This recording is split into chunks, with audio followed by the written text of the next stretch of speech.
seriously cut up this computer. But like I was mentioned before, when Taiga is used in CGI, it's only used for special effects that, unless you're a contortionist, no normal human in a suit could do. And I don't mind this as much, is because it's not all the dang time, unlike Ultraman Group. But I'm not getting into that, Now, he has 2 other transformations, but I will go over that later. For now, let's look at Taiga. Now, what I thought would have been... Now, I originally thought that, like they did with Toro and Ultra 7, they were going to remold Zero's head, just without the sluggers, to make it look different. However, that's not what the case they did here, which I kind of find sad. And if you notice Taiga's the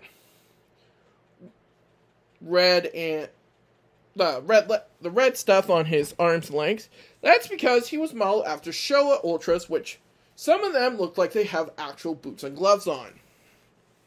I don't know why that is, I just do. Now, his special ability is the Stroom Blaster. I should mention this now, that every attack from the Tri-Squad Ultras will come from the Taiga Spark on their left arms. So, Taiga will lift the Taiga Spark into the air, then cross his hands similar to his father's Stroom Blaster. He'll then pull it backwards with his hands out, and then do the similar position. Except, instead of it being his left hand over his right arm, yeah, that's right. It'll be his right arm over his left hand, where it's fired from the Taiga Spark. Now I will go over the abilities the Monster Rings give him, but by using an Ultra LED that was given to him, Taiga can enhance his Stroom Blaster. By using the Orb LED, he can use the Stroom Blaster covered in energy of light. And whenever a member of the Tri-Squad does this, I should probably go over how these go. First, Hiroki will lift his arm up, and the Ultra Bracelet will appear. He'll then put his arm out, and then cover his right hand. The Taiga Spark will announce the name of the LED, and then say, "Connect on." Now, for Monster Rings, he'll hold out his fist, and then he'll hold it back. Oh, I forgot to mention, every time Hiroki does this, the rise sequence for the Ultra will appear behind him. And then an image in the specific Ultra's light will appear around one of the Tri-Squad members. It'll then enhance their attacks. Now, when he uses the Monster Ring, he'll put his hand out and the ring will appear on his fist. He'll then pull his arm back and scan with the Taiga Spark, but instead of saying connect on, it'll say the monster's ring, then it'll say Engagey, with that image of the monster appearing next to Hiroki. So anyway, when he uses the Orb LED, he can use the Supreme Blaster. Basically, it's covered in light energy, and it's covered in the same energy Orb will use for his Orb Supreme Caliber, even creating a wide circle of energy when he fires it. Next is the Flame Blaster. By using the Rosso LED, Taiga's attacks will be enhanced with will turn into fire-colored energy. By using the Bullet, Taiga will be able to use the Aqua Blaster, which, like you guessed it, turns his blast into water blast energy. But now, let's look at Ultraman Titus. Now here is Ultraman Titus. Now, if you're wondering about guys can see the stars for his color timer on his head, that's because Ultraman Titus was actually created because of the Star Ultraman, an Ultraman anime series, and the only anime series to feature Ultraman that I am aware of. Sorry. Where the Ultras, instead of using unique transformation items, would use a star on their head, which I'm sure is called the Star Bringer, and place on the foreheads, allowing them to transform. Now, Titus is actually part of the Star Ultraman. Now, I don't know Now, the transformation for Titus is Hiroki's pre-transformation is pretty much similar. But instead of saying Hero of Light, Hiroki will say, Wise Man of Power, Titus, and then go through the same motions as if he were transforming with Taiga.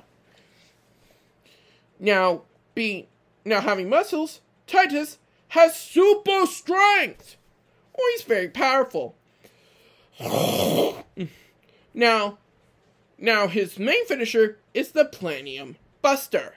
Now, he'll cross his fist downwards with the Taiga Spark on top, and then create a green ball of energy. He'll then bring his fist back and punch it forward. Now, I forgot to mention, the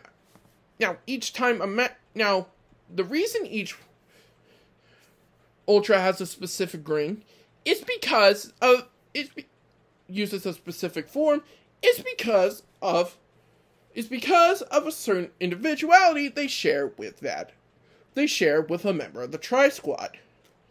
Now, for Taiga, the reason he got the Orblet, Rossolet, and Bullet is because all of them used his father's powers. I'm not seeing Ginga in the mix, but whatever. And speaking of which, Titus has the G-let and the X-let. Now, interestingly enough, when he uses the G-let, it becomes the Wrecking Buster, sharing a name similar to G's Wrecking Burst.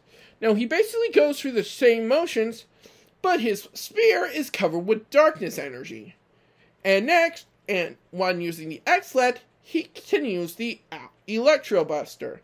Now, again, goes through the same motions, but unlike his Blast 2, instead of pushing his fist out, he'll cross his arms in an X shape and then push it forward. Now, the reason Titus has this.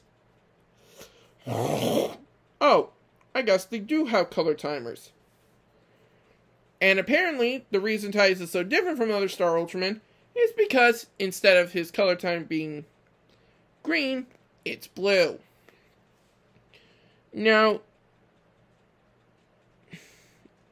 let me see. Now, the reason Titus has these is because of X's and G's.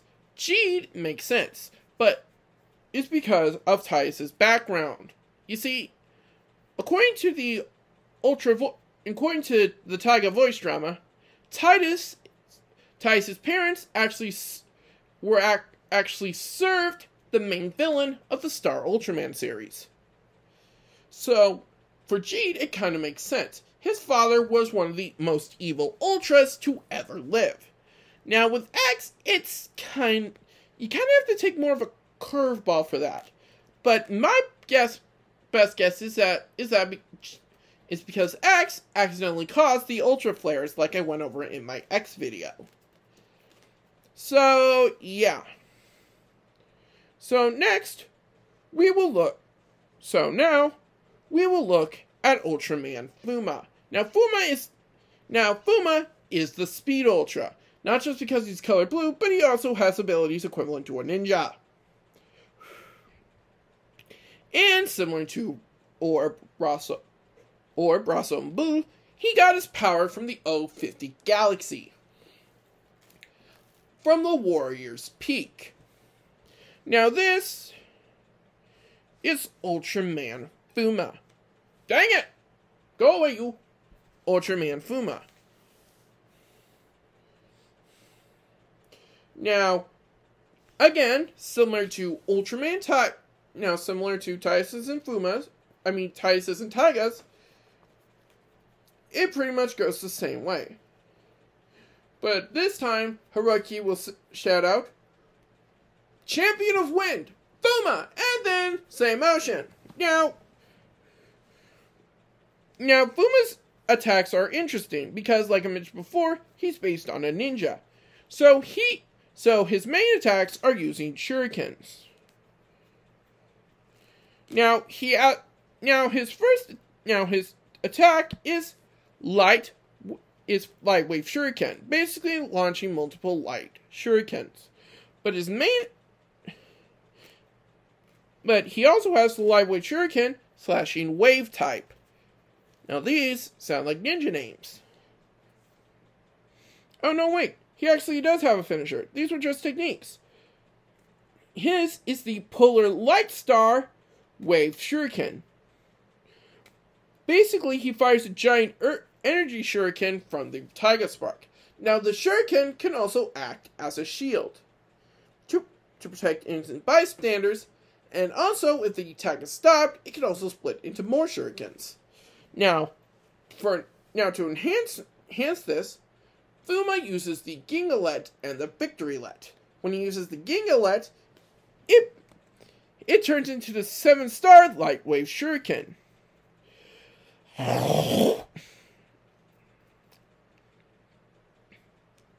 Now the Lightweight Shuriken is enhanced in 7 colored energy. And if I'm reading this correct, and if I am looking at this correctly, no, it's still the same, except it kind of goes similar to Ultraman Ginga's spell crystals, which would make sense. But when he uses the Victorylet, it's the Sharp Star Lightwave Shuriken. Now Fuma fires a V-shaped arrowhead. However, unlike his past shurikens, where he just whips it out like so, he actually puts his arm to the side and pulls back. Sort of like an arrow, which makes sense because the V-shapes kind of look like an arrowhead. And then instead of slashing his opponent across the chest, it slashes them in half. Now it can also use this as a melee weapon, because arrowhead. Now,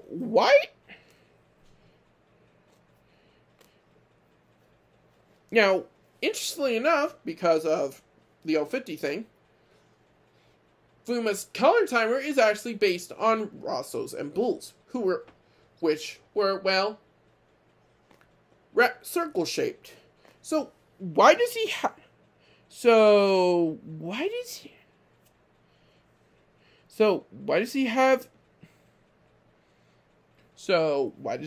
Ginga and the Ultralets for Ginga and Victory? Well, that's because Fuma is a champion similar to those. Ginga is considered the champion of the galaxy, while Victory is considered the champion of the underground. But next, we'll go back to Taiga and talk about his super forms. His first form being called Photon Earth. So, let's go over that transformation. Again, Haruki slides down the Taiga spark, and actually the Taiga key will transform into the Photon Earth key. He then scans the blue and gold orbs. Well, I can't remember what the Taiga spark says for the transformation. Then, I don't know if he pulls a trigger or presses a button, but then the Photon Earth key will open. Then, I forgot to mention this part, when the keys are activated, we actually see an energy-colored version of the Ultra. In Taiga's case, his background is normally red, but in this case, it's a golden color, and he gains armor. And then, once again, Hiroki will then again shout, instead of just pulling his arm back, he'll pull his whole body down, while still saying his pre-transformation cry, but like this, buddy, go! Go! Yep, like that. Now I need to go back down. So this is Taiga Photon Earth. Now, let's get a little better image in there. Again, sorry about the light, but you guys can look this up for your wiki. Now, Taiga, instead of being the hero of light, Taiga becomes the hero of land and sky. Now, the golden armor isn't just a fashion statement. Well, it does give Taiga a decrease in speed, mobility, and agility. It does increase his overall power, defense, and durability. Now, Taiga has a new finisher called the new finisher called the Arms Room. First, a golden aurora will appear above Taiga, waiting for the gift to come back around. Okay, explode you. Okay, so Taiga will lift his arms out and then pull his arms backwards, with that golden aurora enshrining him. Then he'll put his hands in a similar position but tighter to his Stroom blaster. Again, be called the Aura Stroom. Now there's also another version that's enhanced by water from another planet, from the ocean of another planet, and the beam turns blue, powerful enough to cut an extremely powerful kaiju in half on contact. Damn, man. Damn. Ooh. Work on that later. But next, we'll go into Taiga's mega form. First being the Taiga. This being Taiga Tri-Stroom. And I'm going up to the transformation here. Now, originally, Haruki, Titus, and Fuma were able to bring back Taiga's consciousness after it had been taken over by darkness. Now, Haruki had to scan the Taiga Trilet, which would then announce first it would say Tri-Squadlet, connect on, and then it would yell Tri-Squad Miracle, and then it would appear. Now, in later transformations, Haruki would simply have to call out Taiga Tri-Blade in order to use it. He would then press the bottom. He would then hold the bottom button on the bottom,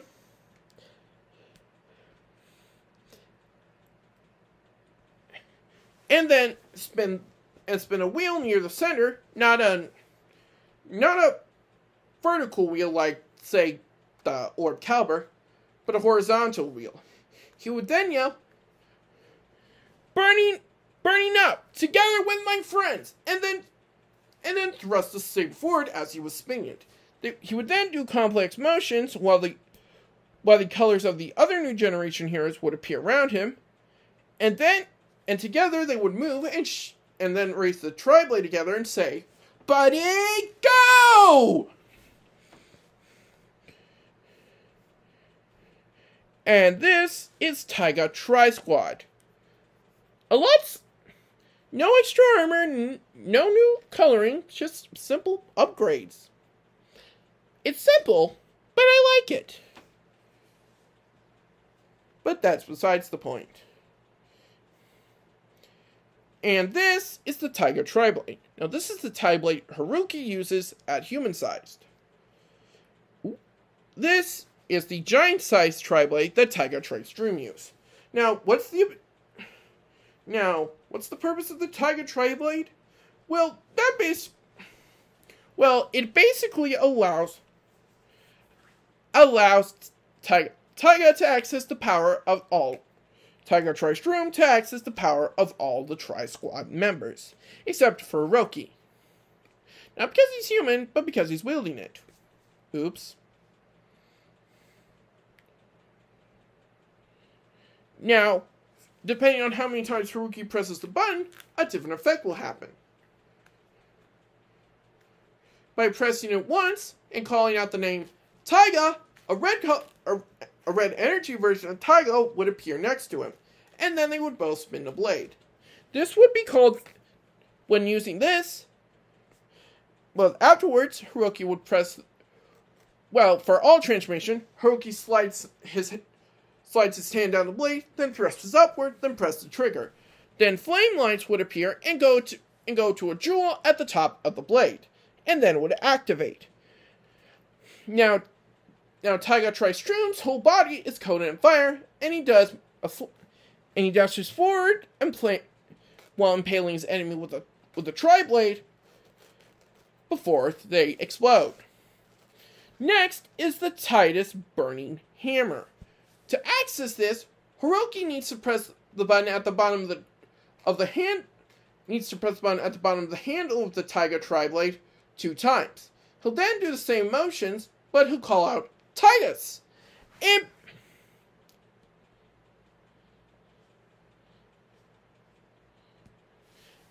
then a yellow energy version of Titus holding the Tri-Blade will appear. He'll then go through the same motions that he did with Taiga Blast Attack. Then, I forgot to mention, of course they call out. Taiga Tri-Stream will then call out Titus Burning Hammer, and an orb of energy will appear near the hilt of the Taiga Tri-Blade.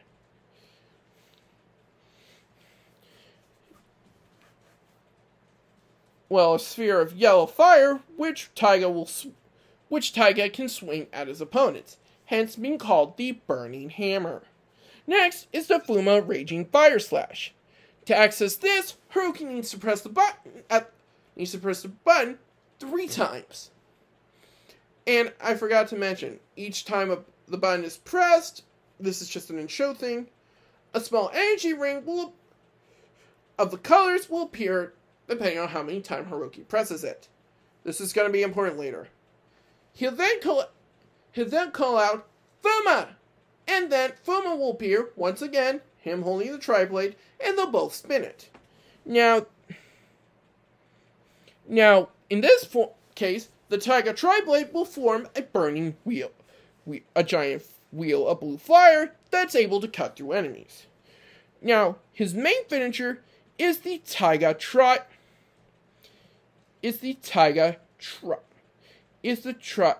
Tri-Stream Burst. To access this, Hiroki needs to press the bottom button 4 times. And then he calls out Tri-Squad. Then Tri-Squad does an interesting, I think, kata with the Tri-Stream. The code of energy on the blade, each changing 3 times to match for the color of each Ultra. First blue for Fuma, then yellow for Titus, then red for Taiga. Then Taiga launches the blast outwards while calling out Tri-Stream Burst. In the finale, they had a new finisher called the Quattro Squad Blaster. Basically, a giant X shape will form near the tip of the Tri-Stream blade. Energy would be coded in the Tri-Stream blade. Now, the color for this one would be rock. Now, of course, you have the 3 colors on our main Ultras, but then there's white, which symbolizes Hiroki, hence why it's called the Quattro Squad Blaster. Now Taiga can also use one of his father's technique, the Ultra Dynamite. Of course, this has only ever been accessed in the Taiga Tri-Stream, and it's actually only ever appeared in the movie Ultraman Taiga the movie, New Generation Climax. And before this happened, I really thought that the Taiga Blast Attack was his equivalent to his father's Ultra Dynamite. What? It worked with Mebius. Now, near episode 23, Taiga gains a new power form, Zero, who's actually his second cousin. This is the Zero Plasmalet, and it's actually meant to represent Zero's bracelet, the Ultimate Aegis. Now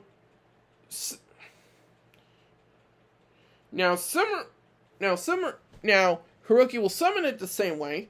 However, he will actually push a button near the end of it that will open it up. He then needs to scan the Taiga Spark once it opens up. He actually needs to scan a little targeting range inside of it. Now, Taiga can use Ultraman Zero's techniques.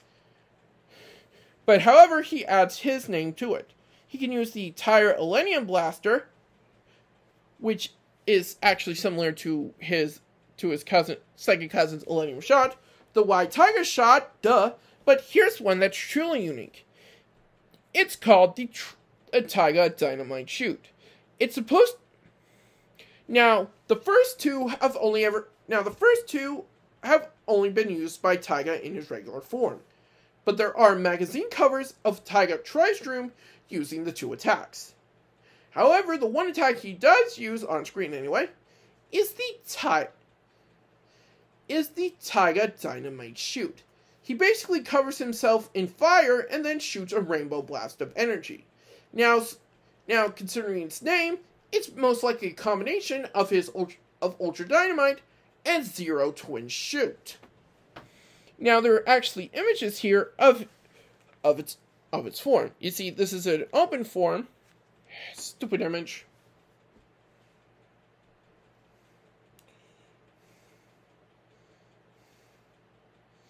And this is what I was talking about inside. Not really a targeting range. It's weird. But now, we must talk about our main villain. Because what is a good show without a good villain? I'm talking about Ultraman Taiga, who, like I mentioned earlier, appeared in Ultraman Rube Select the Crystal Bonds. Now, Taiga was originally Taro's best friend in the Land of Light. However, he fell to darkness, and his personality is kinda twisted. Believing that there is truly no light and darkness or good and evil in the universe, but when he commits acts that result in mass genocide, which I will explain after this, yeah, you're evil. Don't say you're neutral, we all know you're evil. Stop lying, you son of a bitch. So, why did I mention mass genocide? Well, it turns out the final villain, who actually wasn't trying to take over the Earth, but destroy it, and responsible for destroying the original Ultraman Rason Bull, was actually the intergalactic equivalent to a white blood cell, until Taiga corrupted it. Now, Taiga is usually calm, usually not reacting to everything very much. However, he does have a rage button. You see, Taiga does not believe in the powers of bonds, thinking them worthless and pathetic. Even though he was shown wrong when he kept getting his butt kicked by Ultraman Rube. Seriously? Well, you can't really have a convincing villain if he's not set in his ways. And as such, whenever somebody uses, and as such, mocks them, believing that bonds are waste of time. Believe bonds mean nothing. As he continually tried to prove as he thought he had proved when he corrupted Taro's son in an attempt to attack the Land of Light, because he believed the Ultras were, he believes chaos is the true natural order of the universe. I swear, I've heard something similar to that before. That's not a joke. I really think I have. But in case, he planned to use Taiga to attack the Land of Light. And because he planned on using Taro's son, he believed that the Ultras would pull their punches, making it easier to invade. Yeah, Taiga Tri-Stroom was the result of his plans failing. And as such, he was pissed. Of course, he also has not a god complex, but superiority complex. You know, those type of people who believe they're superior, therefore they cannot fail. Except, he failed. Twice. One with Taiga, and the other in the Rube movie.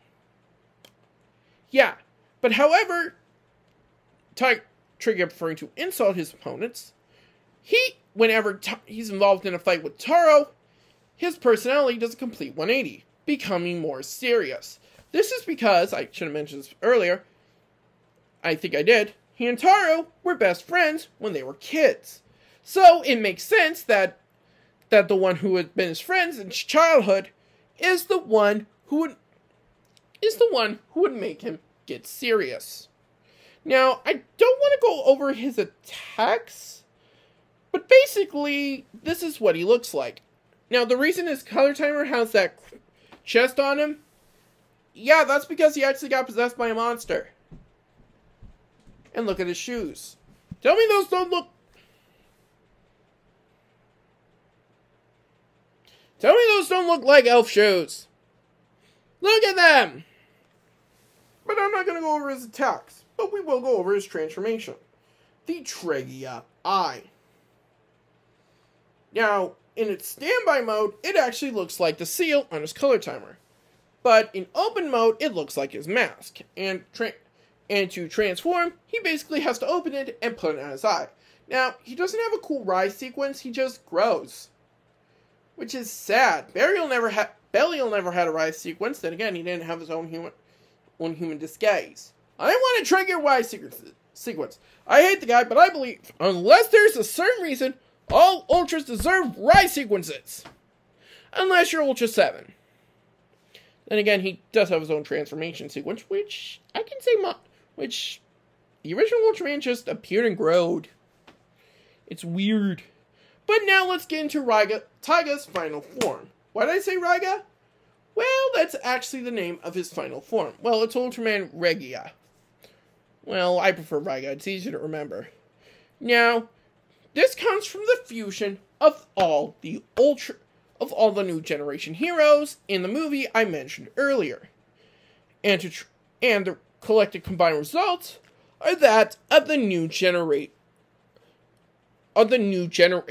Eye. Now, basically this is a recolor of Ultraman Zero's Ultra Zero Eye Neo. And the transformation is that Hiroki places it near his face, then presses a trigger on the left side of the glasses. And thus, BAM! Raiga! Now, since the movie really hasn't come in the US, the Ultra Wiki hasn't really gotten a good explanation. Then again, they probably did. But, as we can see here, here's Ultraman Raiga. I can't get his feet in. Hang on, let me see if I can. Nope, can't get his feet in. Dang it. Now, oh. Yeah. Oh, wait, here it is. It's just not in CG. Now, with Raiga's design, it's actually an homage to Taiga's original design. But, again, fell through. Toro's son. Gotta have the horns. Now, Taiga has two techniques. First is the Raiga Ultimate Blaster. Now, unlike his Stroom Blaster, which is, well, the mirror version of his father's Stroom Beam, is actually a plus-style ray. He doesn't even turn his hand to fire the Taiga Spark. Fire out the Taiga Spark. I'm sad. But he also has Now, this power combines the abilities of all the new generation heroes, because it's a result of all their final forms, and Giga Victory, well, except for Zero, except he's part of the generation heroes. It just blew my own mind. Whoa. But anywho, next is the Raiga. Oh no, it is Raiga. Regia. Nope, calling it Raiga. Raiga Photon Blow, where he covers his fist in aura and then punches his opponent. Now he also has a shield ability called Raiga Protection. Now, as you know, I usually don't go over this, but literally the wiki lists 3 abilities. And again, he's not really on screen for that long, so Now, how did this transformation come to be? Well, it's actually an homage, once again, to his father. You see, in Ultraman's story, which depicted the past of Ultraman's Toro as the beginning of Toro's Ultraman career,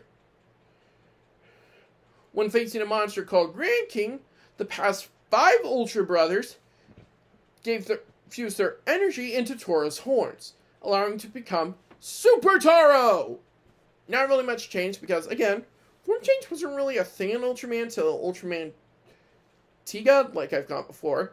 Oh, I thought I was going to mess it up because I said Taiga so many times. But the same thing happened here, except new transformation item. Also knew Ultralet. Yay. But at the end of the movie, with Taiga and the Tri-Squad's bodies fully restored to their normal selves, they left the planet. And that's pretty much it for Ultraman Taiga. So, what's the theme? Well, my best guess is acceptance and growing up. You see, when Taiga started out the series, he tried his darndest to get out of his father's shadow, to the point when anybody called him the son of Taro, he became infuriated. However, by the end of the series, he was fully comfortable accepting that he was Taro's son, no longer reacting the same way he did. I saw that as a sign of him growing up, learning that he could still be called his father's son, but still leave his own legacy. Now, another theme that I've also noticed, well, the story can have multiple themes, is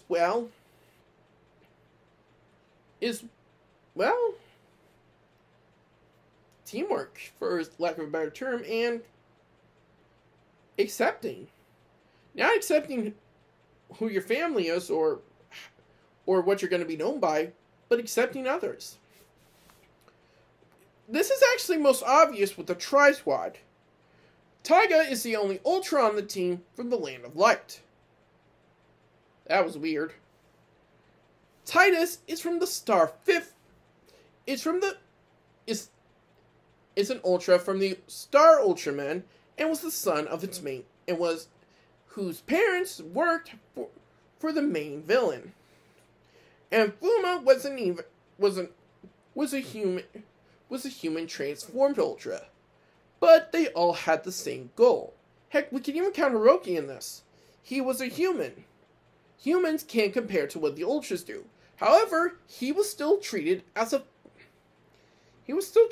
full member of the Tri-Squad. So, Taiga has many themes. Of course, and as the first series to a new era of Ultras, I think it did a good job. But of course, I still cannot like Taiga. I don't know what it is. With Belial, I think it's because of how complicated the guy is. Belial, he was banished because of what he did. Instead of trying to work his way, instead of somebody taking him under his wing, like Zero had Ultraman Leo, like 7 had Leo do, he was strictly just banished, which turned him to the side of evil. But with Taiga, it's harder to get a peg on him. Now, from the voice drama, what I could learn, Taiga wasn't actually banished himself, but performed a self-exile. This is because Ultraman Ikari from Ultraman Mebius, and once again Belial, believing that light wasn't strong enough, believing that chaos was the true order of the universe. And thus, once he fully turned from the path of a true Ultra, his false pretenses under making wishes come true, i.e. just serving to cause more chaos, again, final villain of Rube, white space, intergalactic white blood cell, mass genocide! But he was still an interesting antithesis to Taiga, who left the Land of Light not because of self-exile, but because he wanted to surpass his father. And that's a reasonable goal. But I believe Taiga still knew but unlike Taiga, who, from the personality profile, let's delve into deep studies and, kind of question, it's not always great to just blindly follow. Knowing who your friends are and where your loyalties lie can influence how you live. But that's just me. I'm probably just speaking out of my ass. So, that was Ultraman Taiga. Now, I'll be taking a break from the new generation heroes for a while, since Ultraman Z hasn't finished yet. I think we're only on episode 12 here. So, I think I'll go over some past Ultras that don't get a lot, they do get spotlight, but of course, I think I should talk about the Ultra that's appeared most in multiple movies and specials. That's right, we're talking about an Ultra I've mentioned before on the show, and we're gonna look at him. Ultraman Zero. But that's for next time. What do you guys think? Want me to talk about a specific character from the show? Let me know in the comments down below. Hit that like button and please subscribe to my channel. I don't update often, but when I do, hit that bell icon, you'll get all the latest updates. Well, that's all for now. This is Jack Killer saying, buddy, go! And see ya!